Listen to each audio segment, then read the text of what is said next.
자, 오늘 하나님의 말씀은 야고보서 2장 1절에서 9절까지의 말씀입니다. 야고보서 2장 1절에서 9절까지의 말씀 찾으신 줄 알고 제가 봉독하겠습니다. 내 형제들아, 영광의 주 곧 우리 주 예수 그리스도에 대한 믿음을 너희가 가졌으니 사람을 차별하여 대하지 말라. 만일 너희 회당에 금 가락지를 끼고 아름다운 옷을 입은 사람이 들어오고 또 남루한 옷을 입은 가난한 사람이 들어올 때 너희가 아름다운 옷을 입은 자를 눈여겨보고 말하되 여기 좋은 자리에 앉으소서 하고 또 가난한 자에게 말하되 너는 거기 서 있든지 내 발등상 아래에 앉으라 하면 너희끼리 서로 차별하며 악한 생각으로 판단하는 자가 되는 것이 아니냐. 내 사랑하는 형제들아, 들을지어다. 하나님이 세상에서 가난한 자를 택하사 믿음에 부요하게 하시고 또 자기를 사랑하는 자들에게 약속하신 나라를 상속으로 받게 하지 아니하셨느냐. 너희는 도리어 가난한 자를 업신여겼도다. 부자는 너희를 억압하며 법정으로 끌고 가지 아니하느냐. 그들은 너희에게 대하여 일컫는 바 그 아름다운 이름을 비방하지 아니하느냐.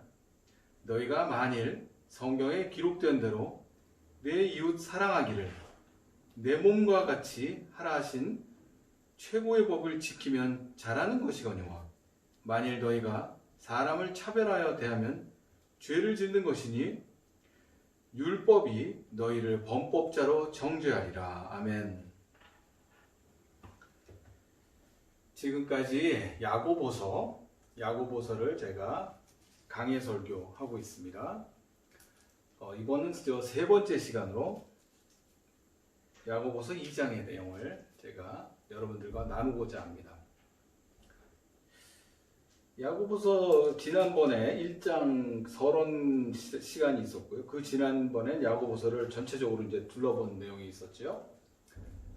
지난번에 제가 말씀드렸던 내용 중을 보면 야고보 사도는 말씀을 들음과 동시에 말씀은 받아들였으면 행해야 된다는 걸 강조했습니다. 야고보 사도가 디아스포라 유대 그리스도 공동체, 디아스포라는 흩어져 있는 로마 전역에 흩어져 있는 유대인 공동체, 그리스도인, 유대인이지만 그리스도인 공동체를 말하죠. 디아스포라 공동체.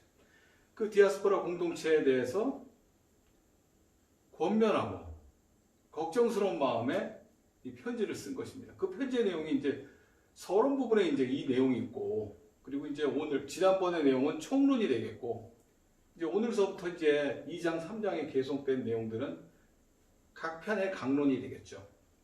그러니까 어떻게 보면 실행을 해야 된 내용들, 전체적인 맥락을 이제 지난번에 1장에서 잡았으면 2장서부터는 실행에 대한 내용들을 할 수 있겠죠.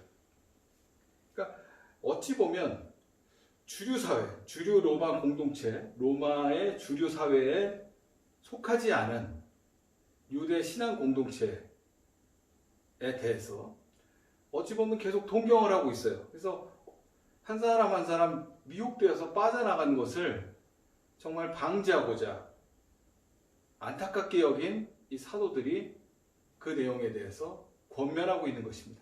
말씀을 들었으면 말씀은 행함에 있는 것이라고. 왜 그러냐 하면 유대 공동체는 특히 이제 신앙 공동체요. 그리스도 신앙 공동체는 로마의 주류 사회와 달랐죠. 지난번에 제가 말씀드렸다시피 뭔가 달랐습니까? 로마 공동체는 비정한 사회지만 그리스도인 신앙 공동체는 따뜻한 마음을 갖고 사랑의 공동체로 거룩한 삶을 사는 그런 공동체였죠. 그러니까 오늘 언급하고 있는 내용들은 그런 내용들입니다. 요즘에 보면 그 드라마 중에 세상적으로 아주 세속적인 드라마가 한 편 있습니다. 펜트하우스라고. 펜트하우스는 가장 높은 층에 있는 층에 뭡니까? 주거 형태를 얘기하죠. 이 드라마 포스터인데요. 드라마 포스터 보시면 우측편에 사람들이 위쪽만 이렇게 바라보고 있는 모습이 나옵니다. 위쪽만 이렇게 바라보고 있죠. 어떻게 보면 세상적인 가장 위쪽을 바라보고 있어요. 세상에서는 가장 높은 지위에 있는 사람들을 우러러보고 동경을 합니다. 그게 세상적인 것이죠. 근데 교회, 신앙 공동체는 그렇게 돼선 안 되는 것이죠. 신앙 공동체엔 차별이 있으면 안 됩니다. 세상적인 걸 따라가서는 안 되는 것이죠. 그럼에도 불구하고 신앙 공동체에서도 세상을 따라가는 현상들이 벌어지는 것입니다. 이 부분을 사도들은 경계하고 걱정을 했던 것이죠. 사람을 차별하면 안 되는 것입니다. 사람은 똑같죠. 어떻게 보면 교회에서는 똑같은 대우를 받아야 합니다. 누가 더 지위가 높다 해서 더 높은 대접을 받고, 누군 지위가 낮다 해서 멸시를 받고, 이러면 안 되는 것이죠. 우리가 특히 남자분들은, 지난번에도 남자분들 예를 들었는데, 남자분들은 잘 이해하는, 군대를 갔다 온 분들은 이해하는 부분이 있습니다. 처음에 군대에 입대해서 훈련소에 들어가게 되면 머리를 다 똑같이 깎아머리로 짧게 깎고, 그리고 가져온 옷은 다 벗어버리고 똑같은 군복을 갈아입습니다. 군화도 똑같이 신고요. 훈련병들에게 주어진 것은 훈련병 번호와 훈련병 이름만 주어집니다. 군대를 들어가면 훈련소에서는 세상적인 지위는 다 잊어버리고 똑같은 위치에서 명령에 복종하기 위한 조직으로 나아갑니다. 하물며 군대도 그렇습니다.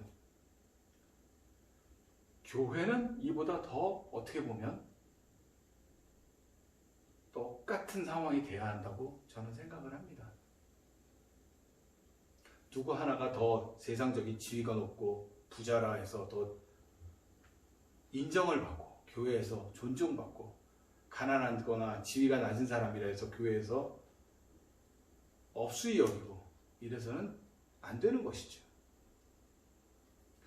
교회라는 조직이 세상과는 아까 제가 말씀드렸다시피 로마 주류사회와 교회는 다르다고 했습니다. 그럼 어떻게 보면 여기는 다른 공간이죠. 영국의 작가이며 영국의 유명한 기독교 신학자인 C.S. 루이스는 나니아 연대기, 그가 쓴 판타지 소설이라고 할 수 있는 나니아 연대기에서 이렇게 얘기했습니다. 옷장 안의 세계는 옷장 밖의 세계보다 훨씬 넓다. 그 세계관이 그렇습니다. 그 판타지 소설의 세계관이. 어떻게 보면 교회 안은 세상 밖하고 세상하고 다르죠? 옷장 안의 세계입니다. 그럼에도 불구하고 더 넓어요. 이것이 말해주는 것은 결국 교회는 뭔가 달라야 한다는 것입니다. 세상과 같으면 안 되는 것이죠. 근데 그럼에도 불구하고 세상과 같이 가고 있습니다. 사람을 차별하고 사람을 구분을 합니다. 이거를 생각해보면 인종차별도 생각이 납니다. 흑인 노예를 해방시킨 위대한 대통령이 있죠. 미국의 노예 해방 대통령인 링컨 대통령이 생각이 납니다. 원래 미국은 영국으로부터 독립할 당시에 원래 미국은 자원이 있는 나라고 그 사람이 부족했던 나라입니다. 그리고 그럼으로 인해서 많은 흑인 노예들이 노예죠. 아프리카에서 건장한 체격의 노예들이 잡혀가서 일을 했죠. 광활한 미대륙, 거기에 농장들이 많이 생겨지고 남부지방에 특히 농장이 많이 생겼죠. 그 농장에서 일을 많이 했습니다. 노예들이. 그런데 이 링컨 대통령은 노예들이 안타까웠습니다. 특히 신앙이 크리스찬으로서 투철했던 링컨 대통령은 이 노예제 폐지를 주장을 했죠. 결국 북군과 남군, 노예제를 유지하고자 했던 남군과 북군은 전쟁을 이루죠. 노예제를 폐지하려는 북군과. 결국 전쟁을 통해서 북군이 승리하게 되고 노예제는 폐지가 되게 됩니다. 어떻게 보면 인류 역사상 처음 노예제도가 폐지되는 그런 역사적인 사건일지도 모르겠습니다. 더 아이러니컬한 것은 이 사건을 통해서 미국은 원래 전체적인 농업국가였습니다. 근데 남북전쟁 이후에 급속도로 산업혁명이 일어나고 공업화가 진행되면서 유럽에 비해서 뒤처졌던 미국이 그 이후 급기야는 세계 최대의 강국이 됩니다. 최강국의 지위가 되고 기도를 많이 하는 사람들이 생기면서 현재의 미국을 지탱해주고 있습니다. 우리는 여기서 중요한 점을 발견할 수 있습니다. 그 원동력 무엇이었을까요? 사람을 차별하지 않고 동등하게 대한 거에 있습니다.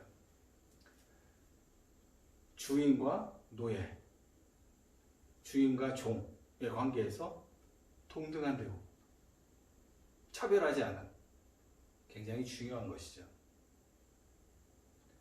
성경의 속 내용 그대로 이행을 한 것입니다. 이 부분에 대해서 사도 바울이 한 내용들이 떠오릅니다. 에베소서 6장 5절에서 9절, 에베소서 6장 5절에서 9절 보겠습니다. 종들아 두려워하고 떨며 성실한 마음으로 육체의 상전에게 순종하기를 그리스도께 하듯 하라. 눈가림만 하여 사람을 기쁘게 하는 자처럼 하지 말고 그리스도의 종들처럼 마음으로 하나님의 뜻을 행하고 기쁜 마음으로 섬기기를 주께 하듯 하고 사람들에게 하듯 하지 말라. 이는 각 사람이 무슨 선을 행하든지 종이나 자유인이나 주께로부터 그대로 받을 줄을 알미라. 상전들아 너희도 그들에게 이와 같이 하고 위협을 그치라. 이는 그들과 너희의 상전이 하늘에 계시고 그에게는 사람을 외모로 취하는 일이 없는 줄 너희가 알미라. 아멘. 야고보 사도뿐만이 아니라 바울 사도 역시 종과 상전과 종에 대해서 권면을 하고 있습니다. 먼저 종에게 얘기를 하고 있죠. 상전, 육체의 상전에게 순종하기를 그리스도께 하듯 하라. 그리고 더 중요한 것은 9절에 상전에게 얘기하고 있습니다. 당시의 로마의 이 문화적인 내용으로 봤을 때는 상전에게 이렇게 권면하는 것은 처음이었습니다. 있을 수가 없었어요. 사람을 이 종은 물건으로 다뤄졌던 시대였기 때문에 고대 사회에서는 상전에게 어떻게 하라 이렇게 규율적인 내용을 할 수가 없었죠. 로마는 로마 법에 따르는데 로마 법에는 노예에 대한 내용이 없어요. 그러니까 상전이 노예를 어떻게 다뤄라 이런 내용이 없다고요. 근데 9절에 보면 상전들아 너희도 그들에게 이와 같이 위협을 그치라. 이는 그들과 너희의 상전이 하늘에 계시고 그에게는 사람을 외모로 취하는 일이 없는 줄 너희가 아니라. 평등하다는 얘기죠. 많이는. 골로새서에서 또 바울 사도는 얘기하고 있습니다. 4장 1절 보시면 상전들아 의와 공평을 종들에게 베풀지니 너희에게도 하늘에 상전이 계심을 알지어다. 아멘. 당시의 불문율인 상전들에게 권면하는 명령이죠. 거의 명령을 하고 있습니다. 상전들은 어떻게 해야 한다는 것. 사람은 평등하고 동일하기 때문에 차별하지 말라는 얘기입니다. 오늘 본문 내용을 이렇게 보시면 본문에서 보면 1절을 보겠습니다. 내 형제들아 영광의 주 곧 우리 주 예수 그리스도에 대한 믿음을 너희가 가졌으니 사람을 차별하여 대하지 말라. 당시에 로마 사회가 주류 사회가 있습니다. 그리고 지난번에 제가 말씀드렸던 주류 사회가 있고요. 그리고 소외되어 있는 기독교 공동체, 신앙 공동체, 디아스포라, 흩어져서 여기로 뿌림 내긴 디아스포라 공동체가 있어요. 주변인 같은 것이죠. 속하지 않고 소외되어 있습니다. 이 사람들은 이 그리스도 공동체를 공격을 합니다.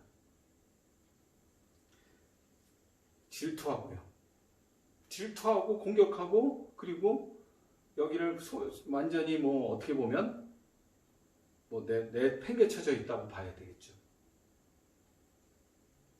그런 상황에서 그리스도 공동체는 일부 계중의 어떤 사람들은 이 주류사회를 동경을 합니다. 주류사회를 동경하다 보니 주류사회에서 벌어지는 상황들을 흉내내기 시작하는 거죠. 교회 내에서 이런 일이 벌어지는 것입니다. 사람을 차별화대하는 거죠. 이 내용을 보면 무슨 요즘 내용을 보는 것 같습니다. 요즘 교회의 내용들, 중세시대와 최근의 교회 내용들을 보는 것 같아요. 2절부터 보면 2절 만일 너희 회당에 금가락지를 끼고 아름다운 옷을 입은 사람이 들어오고 또 남루한 옷을 입은 가난한 사람이 들어올 때 우리가 그림으로 그려볼 수가 있네요. 너희가 아름다운 옷을 입은 자를 눈여겨보고 말하되 여기 좋은 자리에 앉으소서 하고 또 가난한 자에게 말하되 넌 거기 서 있든지 내 발등상 아래에 앉으라 하면 부자는 좋은 자리로 모시고 가난한 자에는 네가 알아서 앉든지 말든지 네가 마음대로 해라, 이런 식이죠. 4절 너희끼리 서로 차별하며 악한 생각으로 판단하는 자가 되는 것이 아니냐. 그렇죠. 악한 생각이란 건 결국 믿음대로 행하지 않는 것입니다. 자, 믿음대로 행하지 않는 것은 야고보서도 뭐라고 했습니까? 결국 죄라고 그랬습니다. 죄는 1장에서 얘기했죠. 1장 15절 가겠습니다. 욕심이 잉태한 즉 죄를 낳고 죄가 장성한 즉 사망을 낳느니라. 아멘. 자, 죄는 뭐겠습니까? 죄는 성경에서 언급하는 죄는 구약에서는 이렇게 얘기했습니다. 자, 지성소, 죄가 없는 순수한 곳이죠. 하나님의 임재가 머무는, 거긴 청결합니다. 사람은 지성소에 들어가면 일단 죄가 있기 때문에 더럽혀진 사람이에요. 인간은. 그러니까 다시 청결 과정을 해야 돼요. 죄란 건 결국 하나님에서부터 멀어지면 죄입니다. 근데 지금 믿음이라는 건 결국 말씀을 들음에 있어서 행하는 거 아니겠습니까? 말씀을 들음에 있어서 행하고 정확하게 말씀대로 행했을 때 결국 정결해지는 것입니다. 근데 말씀대로 행하지 않고 있습니다. 세상적인 방법으로 사람을 차별하고 있죠. 그러면 결국 그것은 죄입니다. 하나님에서부터 멀어졌죠. 결국 죄는 사망이라고 했습니다. 2장의 17절에도 나오지 않습니까? 행함이 없는 믿음은 그 자체로 죽은 믿음이 없는 거니까 죄입니다. 결국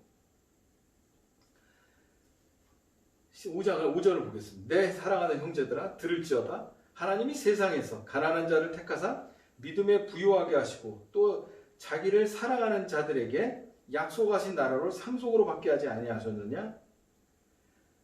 차별하지 말란 얘기죠.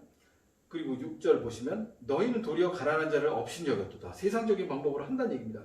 부자는 너희를 억압하며 법정으로 끌고 가지 아니하느냐? 7절 그들은 너희에게 대하여 일컫는 바 그 아름다운 이름을 비방하지 않느냐? 그 다음에 8절 보겠습니다. 너희가 만일 성경에 기록된 대로 내 이웃 사랑하기를 내 몸과 같이 하라 하신 최고의 법을 지키면 잘하는 것이거니와. 말씀대로 행하라는 얘기죠. 이것도. 그 다음에 9절 보시면 만일 너희가 사람을 차별하게 되면 죄를 짓는 것이니 율법이 너희를 범법자로 정죄하리라. 아멘. 그대로 되는 것입니다. 사람을 차별하고 결국 말씀대로 들었는데 행하지 않는 것은 결국 죄고 죄는 사망이고 율법대로 처벌을 받는 거라고 야고보 사도는 단호하게 얘기하고 있습니다. 우리는 지금 무엇이 떠오릅니까? 중세시대 때 교회들이 이랬어요. 중세시대 때 특히 종교개혁이 일어났을 때의 시대에 교회들이 사람을 차별하지 했고, 그리고 면죄부라는 걸, 면벌부라고도 하죠. 요즘엔 면죄부라는 걸 통해서 연옥, 천주교 교리에 연옥이 있으니까 연옥에서 천국으로 가기 위해서는 돈이 필요하니까 돈을 많이 내는 사람을 더 기부하고 더 대우해주고 더 교회에서 그 사람들을 좋은 자리로 앉혀주고 그랬습니다. 없는 사람들, 면죄부에 돈을 기부하지 못하는 사람은 업수역이 당했죠. 그러므로 인해서 종교개혁이 일어나고 그 종교개혁을 통해서 기독교는 발전을 하고 그랬습니다. 근데 최근의 모습들을 보면, 기독교의 모습들, 개신교의 모습들을 보면 예전에 종교개혁 당시에 천주교, 로마 카톨릭의 모습이 오버랩이 됩니다. 지금 이 내용들, 오늘 말씀 나눴던 2장의 그림이 그려지는 이 광경들이 최근의 교회들에서도 보여지고 있습니다. 정말 마음 아픈 일입니다. 교회는 사람을 차별하면 안 되는 것이죠. 인간이란 하나님의 형상대로 만들어진 존재입니다. 그 자체로 존귀한 것입니다. 결국 하나님을 사랑한다는 것은 여기 보시면 8절에 나오지 않습니까? 성경에 기록된 대로 내 이웃 사랑하기를 내 몸과 같이 하라 하신 최고의 법. 내 이웃 사랑하라는 것이 내 몸과 같이 예수 그리스도를 사랑하라는 것과 같은 최고의 법이라고 언급하고 있습니다. 결국 하나님 말씀의 순종이라는 것은 그것이 이웃사랑과 넘어가서 같이 된다는 얘기죠. 거룩한 삶이라는 게 다른 것이 아닙니다. 내가 실행을 해야 되는 것이죠. 행함을 해야 되는 것이에요. 행함은 말씀대로 당연한 것입니다. 그 사람이 많이 가지건 안 가지건 이것이 중요한 것이 아니라 그 말씀대로 행하는 삶이 따라올 때 그 신앙 공동체는 정말 아름다운 공동체가 될 것이고, 그 신앙 공동체의 아름다운 모습은 결국 매력적인 모습이 되어서 저절로 전도가 이루어지는 그런 신앙 공동체가 되는 것입니다. 우리는 이 점을 유념해야 되는 것입니다. 야고보 사도뿐만이 아니라 베드로 사도나 바울 사도, 그 다음에 요한 사도, 예수 그리스도가 가르쳐준 예수님의 말씀대로 받아들인 제자들이 언급했던 그 내용들 다 일맥상통하고 같습니다. 신앙 공동체에서 거룩한 삶을 영위할 때 선교는 저절로 따라오는 것입니다. 제가 계속 언급하고 있습니다. 지난번에도 제가 선교는 저절로 따라온다고 말씀을 드렸습니다. 오늘 역시 마찬가지입니다. 이 차별하지 말라는 이 강론, 행동 강령을 통해서 우리가 말씀은 계속 중심되는 것입니다. 말씀을 들음에 있어서 행하는 것이 중점이라는 것을 우리는 늘 깨우치고 유념해야 되는 것입니다.